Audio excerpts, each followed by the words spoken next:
What if everything you thought you knew about China was a lie?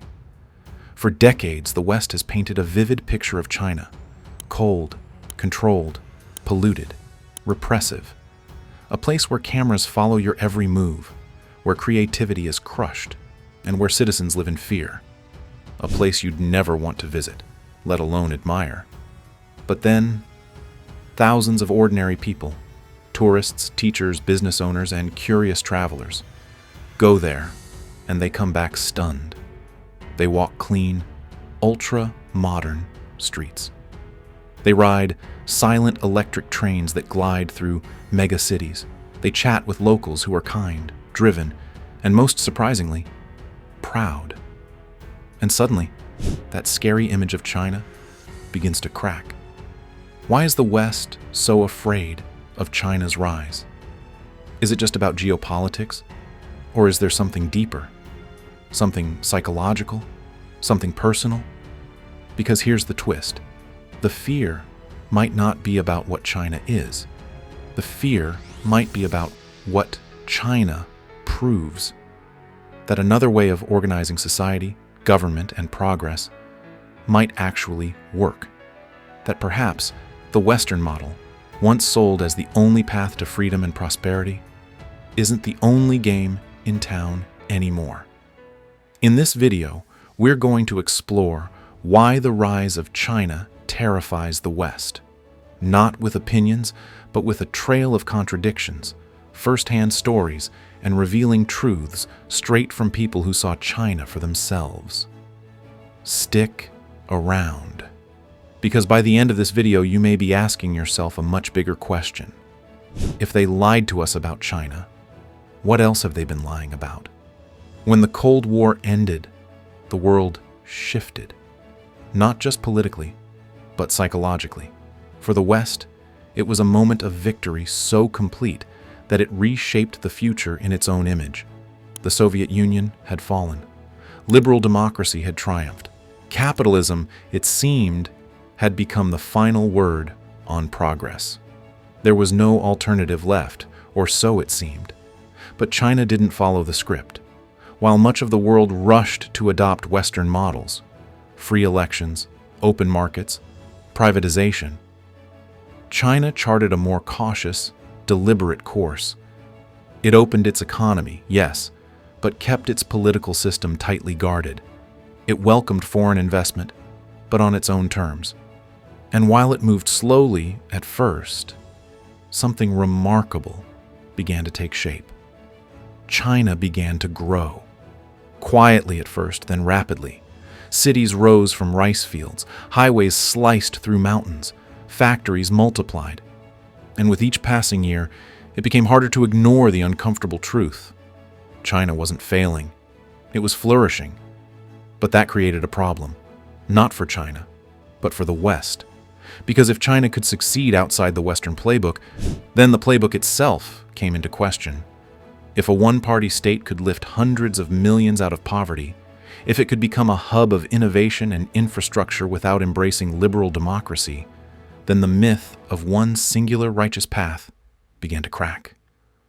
Rather than confront that contradiction, the narrative was rewritten. China's rise became something to fear, not because of what it was doing, but because of what it represented. It wasn't just a country.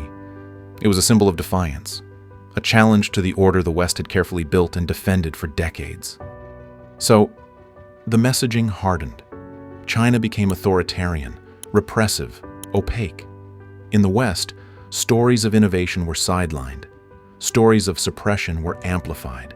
Its citizens were painted as voiceless, its achievements dismissed as imitation. The complexity of 1.4 billion lives was flattened into a single, monochrome image. And over time, that image didn't just dominate the conversation. It became the conversation. A shadow version of China, crafted not by those who lived there, but by those who needed it to stay in its place. It usually begins with curiosity. A business trip, a teaching job, a family visit, maybe even just a backpacker looking for something new. Whatever the reason, someone who's spent their whole life hearing about China through Western media suddenly finds themselves stepping off a plane into Beijing, Shanghai, Chengdu, or Shenzhen. And what they see doesn't match the story. The streets are clean. People walk late at night with smartphones in hand, unafraid. The metro systems are vast, modern, efficient. Cities hum with electric cars and silent scooters. In cafes and parks, families laugh, elderly couples dance, and kids race through open spaces without the slightest sense of fear. The first reaction is often disbelief, not because China is perfect, but because it's normal, human, alive, full of nuance, not the gray dystopia that had been etched into their minds. The contrast can be jarring.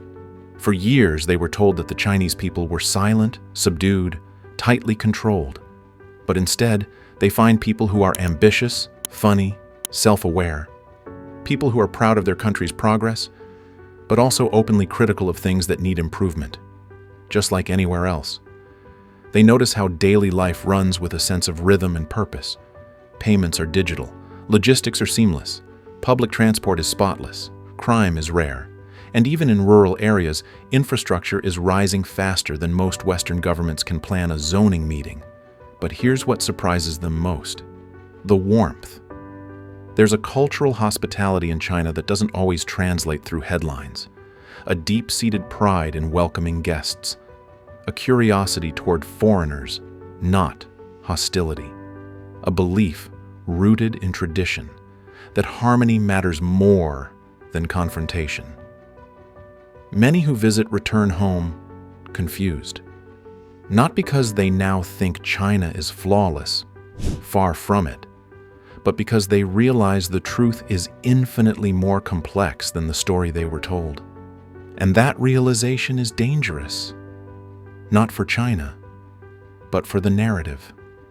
Because once you've seen something with your own eyes, it becomes a lot harder to believe in someone else's version of reality. In the world imagined by Western architects after the Cold War, there was only one path to prosperity: open markets, multi-party elections, a free press, and individual liberties above all else. These weren't just ideals. They were presented as the universal blueprint for success. The formula had been written, the outcomes guaranteed. So when China began to rise, without adopting that formula, it wasn't just unexpected, it was unsettling. Here was a system that retained tight central control, limited political dissent, and filtered media through a state lens. Yet somehow, this same system built the world's largest high-speed rail network, lifted hundreds of millions out of poverty, digitized its economy faster than Silicon Valley, and began to lead in sectors like electric vehicles, green energy, and AI. It shouldn't have worked, and yet it did. This is where the fear truly begins. Not in China's military or even its economy, but in the uncomfortable question it raises. What if progress doesn't require the Western model? What if democracy and deregulation aren't the only route to development? That's not a question the West is eager to ask, because the answer could shake the foundations of its moral authority. You see, for decades, the West didn't just export goods, it exported ideas. It told the world that its way was the way, that freedom and prosperity were a package deal, and that other systems would inevitably collapse under their own contradictions. But China didn't collapse, and that fact alone is enough to fracture the narrative. It's not that China proves democracy is wrong. It doesn't. But it proves something else, something more dangerous, that history doesn't move in one direction. That development can wear many faces, that success in the modern world is no longer copyrighted. This isn't about copying China or defending it blindly. It's about accepting that the world is more complicated than the West once believed, that its system is not the end of the story. Because when a system that wasn't supposed to work begins to outperform the one that was, it forces us to confront a possibility we've long tried to ignore. What if we're not the future anymore? For decades, the idea of a threat was easy to understand. It had a face, a flag, and a military budget. Threats were defined by tanks, missiles, and ideology, things you could point to, contain, or bomb. But the 21st century introduced a new kind of danger. Not one that charges forward with armies, but one that advances quietly, through example. China's rise is not a threat because it seeks to conquer. It's a threat because it succeeds without asking permission. No one expected China to lead the world in electric vehicle production. No one expected its tech giants to rival Silicon Valley.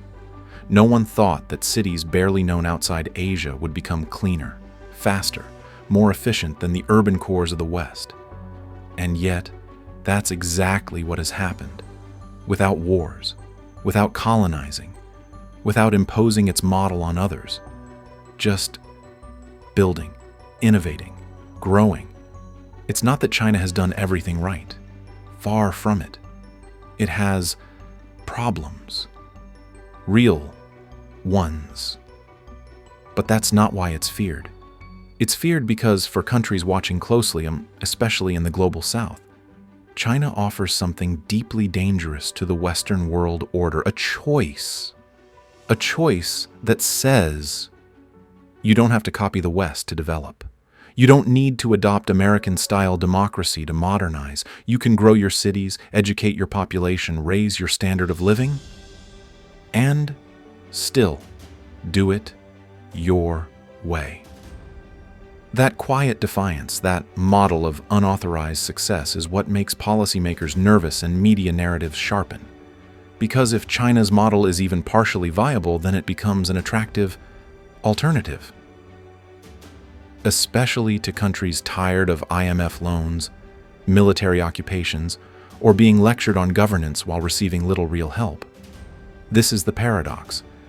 The more China succeeds without exporting revolution, the more it is seen as a revolutionary force, not because it's overthrowing governments, but because it's proving they might not be necessary for success.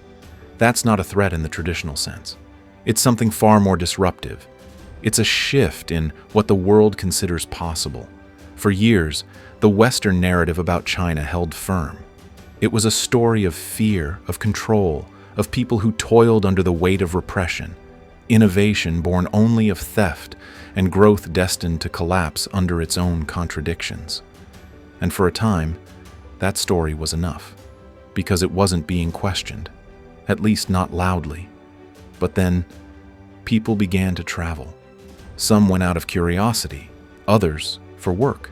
Students, entrepreneurs, tourists.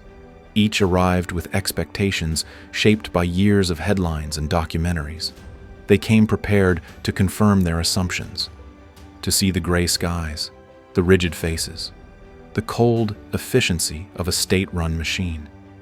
Instead, many found something else entirely. They found bustling cities alive with color and noise. They found streets safer than those back home. They saw bullet trains that arrived not late, but early. Digital payment systems that made their bank cards feel outdated. And perhaps most surprising of all, they found people, not oppressed, but expressive, proud, ambitious, and incredibly warm. The more people shared these experiences, the more cracks appeared in the once unshakable narrative. Photos flooded social media. Clean subways, futuristic skylines, vibrant street food markets, parks filled with dancing seniors. Blog posts and vlogs told stories of cultural openness, infrastructure marvels, and daily life that felt unexpectedly normal. In some ways, even better. Suddenly, the old script felt incomplete. Yes, China has censorship. Yes, it has real issues. Inequality, pollution, political rigidity. But it also has vibrancy, joy, opportunity, and above all, agency. The people are not shadows behind glass. They are present, opinionated, and evolving. And once enough voices began to say this out loud, the effect became contagious. Even some journalists, long steeped in skepticism, began reporting things differently after visiting. The contrast between expectation and reality became impossible to ignore. And with every person who dared to ask, "Why didn't I know this before?" the facade weakened further. The truth wasn't erasing the narrative. It was simply replacing it, one real experience at a time. And nothing is more dangerous to a script than someone who's seen behind the curtain. In the end, what truly terrifies the West isn't China's economy, its factories, or even its global investments. It's something much harder to contain. It's a worldview. You see, the rise of China is not just material. It's ideological. It presents, whether intentionally or not, a challenge to the long-held assumption that liberal democracy is the highest stage of human development, that open markets and free elections are the final destination in history's journey. But what happens when another system, one that prioritizes stability over individualism, long-term planning over election cycles, and collective growth over personal liberty, begins to show results that rival or even surpass the Western model? It shakes the very foundation of belief. Because this is no longer just a competition of GDPs. It's a confrontation between two different answers to the same question. What makes a society successful? The Western model argues freedom first and progress will follow. The Chinese model seems to suggest order first and prosperity will come. This binary unnerves people.